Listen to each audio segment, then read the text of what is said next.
Bueno, hola chicos, buenos días. Hoy vamos a hacer una clase para la gente de Audio 1 sobre sonido y va a servir para Audio 2 como repaso para después poder seguir avanzando. A ver, hoy vamos a hablar de acústica. Entonces, cuando hablamos de acústica, nos vamos a referir a cómo son los sistemas de propagación, cómo el sonido se propaga a través del medio que sea, ¿no? Porque no solamente puede ser un medio eh, como el aire, puede ser un medio acústico, puede ser un metal, es decir, hay distintos lugares, distintos medios que se podrían utilizar para transmitir o para llevar el sonido. Y entender cómo es este proceso de propagación, pero ya no de las ondas de radio, sino de las ondas sonoras. Y acá tenemos que tener mucho cuidado, porque recuerden que las ondas sonoras eran una forma de transmisión eh, con, que se transmitía a través de los métodos que ya vimos de propagación, terrestres, visuales, de rebote en la ionósfera, es decir, ya formas de propagación determinadas. Y en este caso no. En este caso el sonido tiene otra forma de manifestarse, ¿no? De propagarse, y de características que tenemos que conocer porque nos puede decir cuál sería la necesidad de conocer estas cuestiones de la acústica.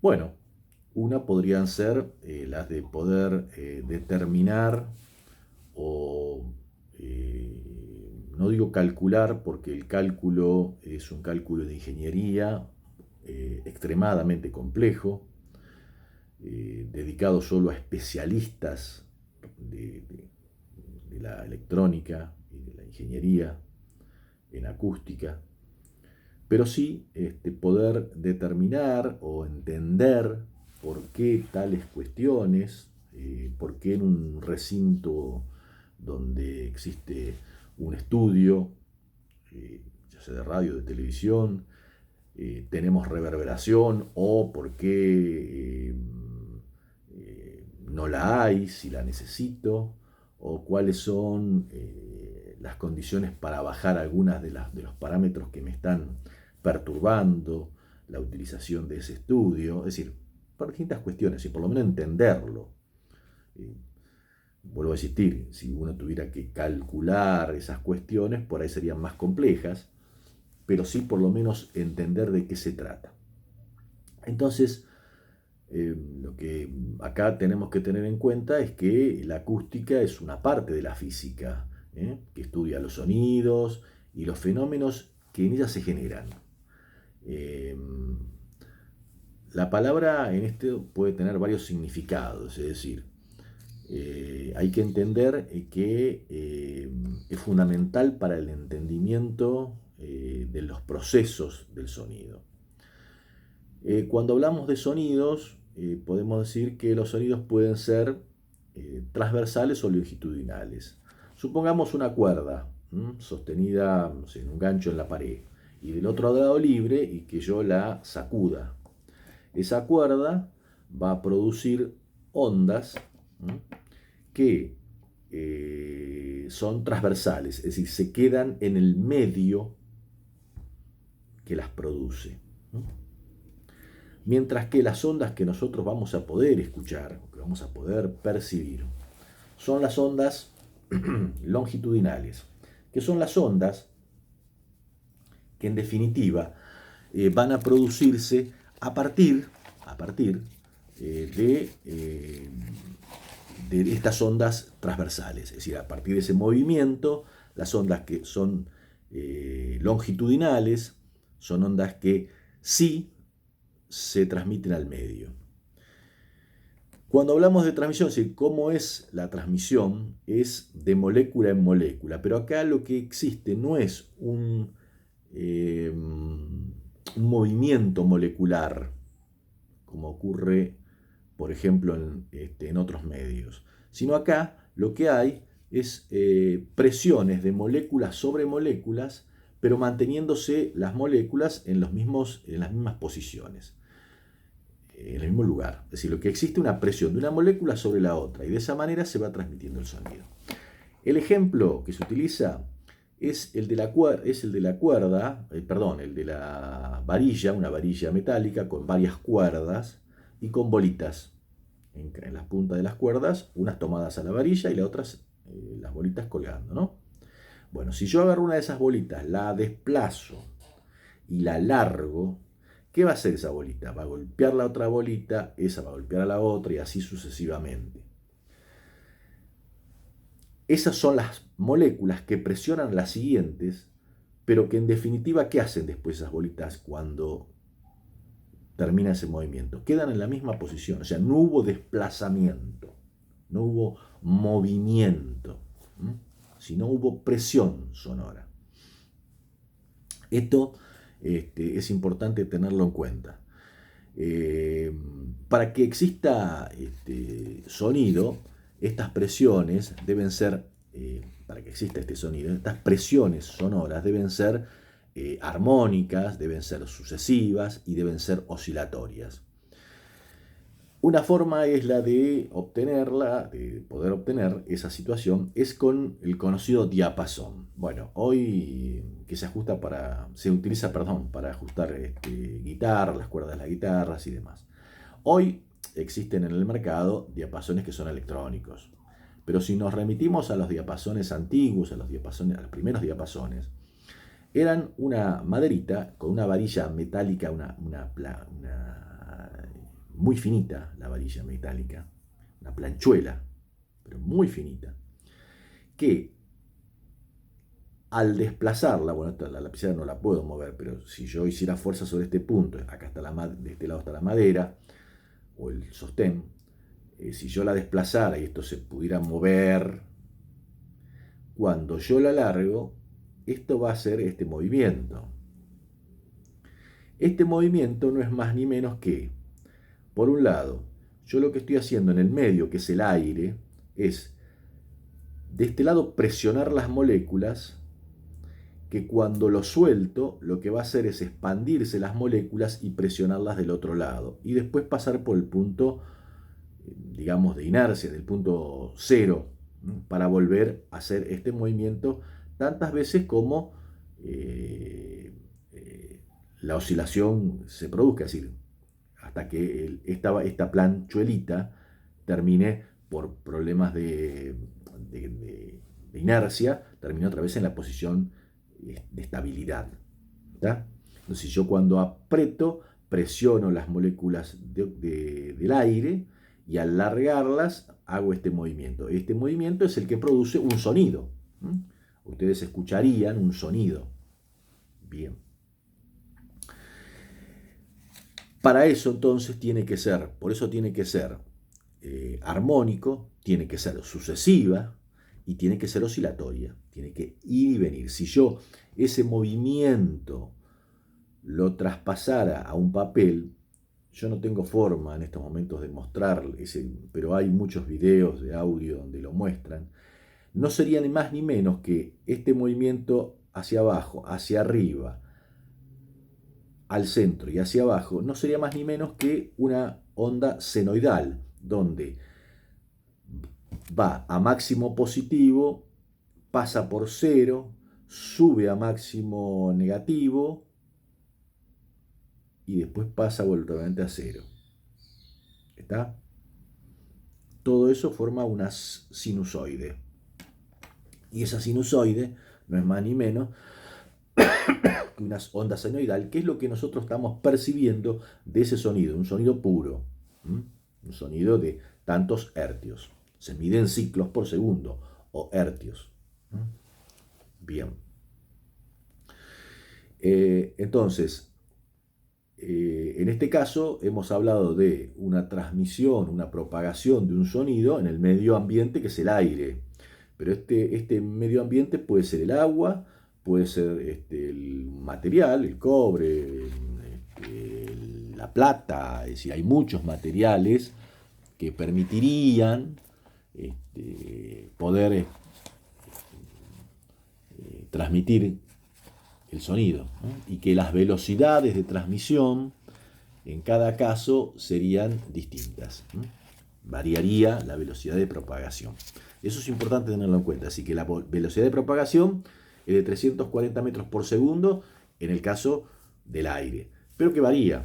Después podemos dar hay tablas donde establecen cuál es la velocidad de propagación y por qué varía esa velocidad de propagación en los distintos medios.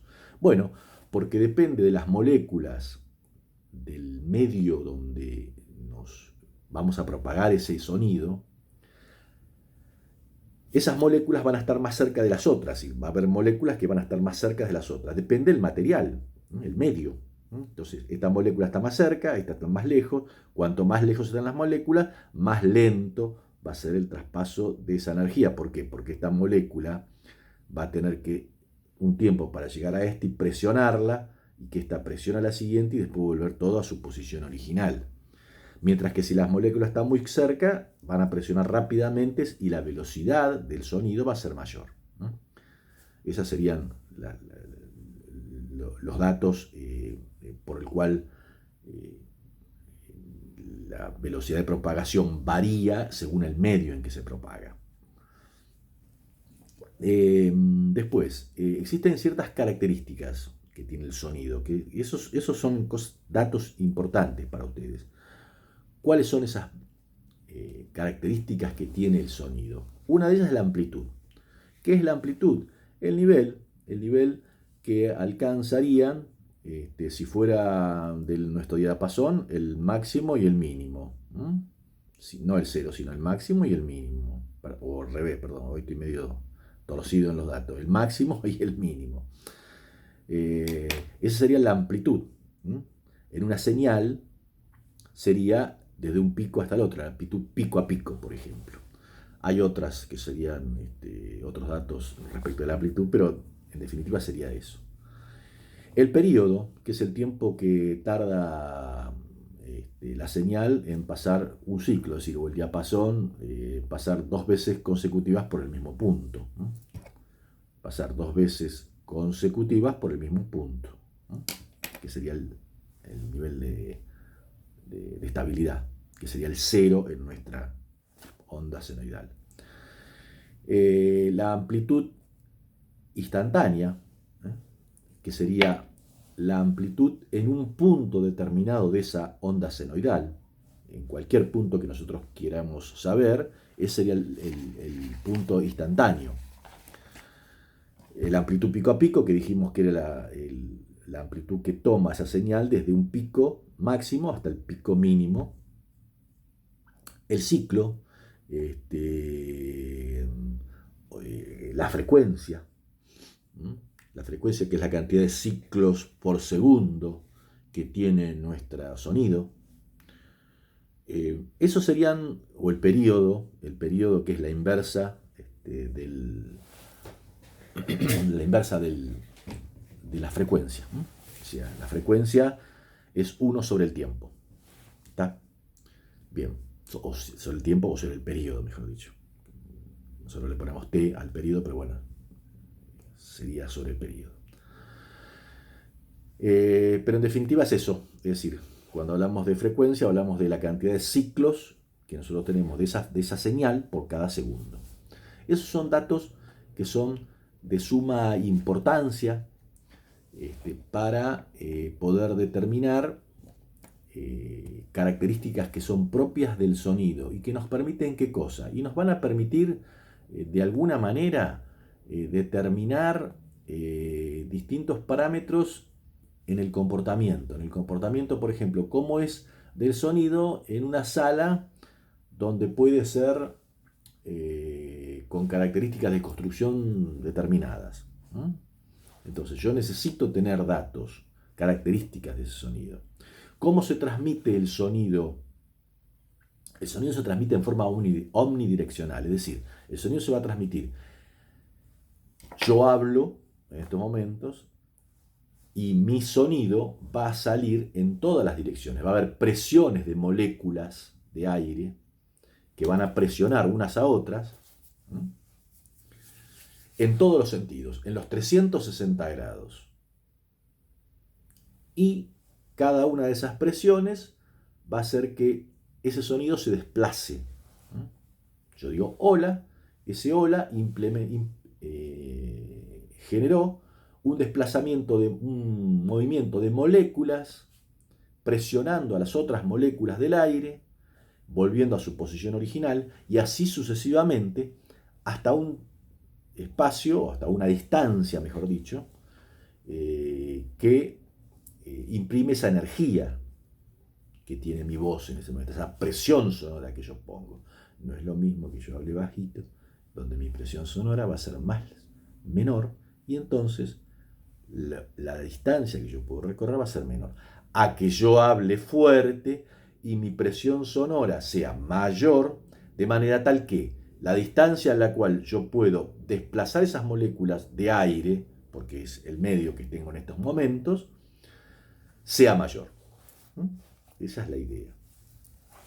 Lo hice con esos dos ejemplos, de disminuir mi voz y aumentarla para tratar de que pueda ser entendido.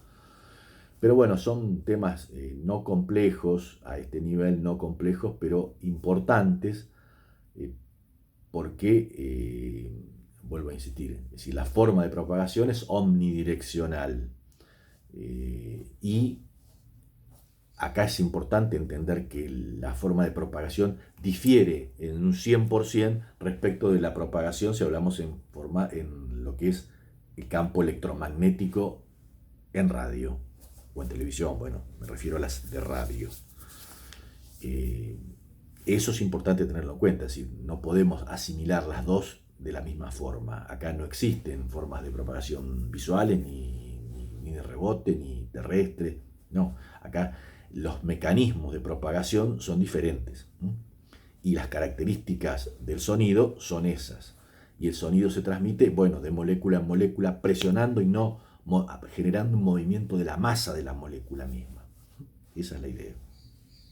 Bueno, quiero que más o menos redondear esto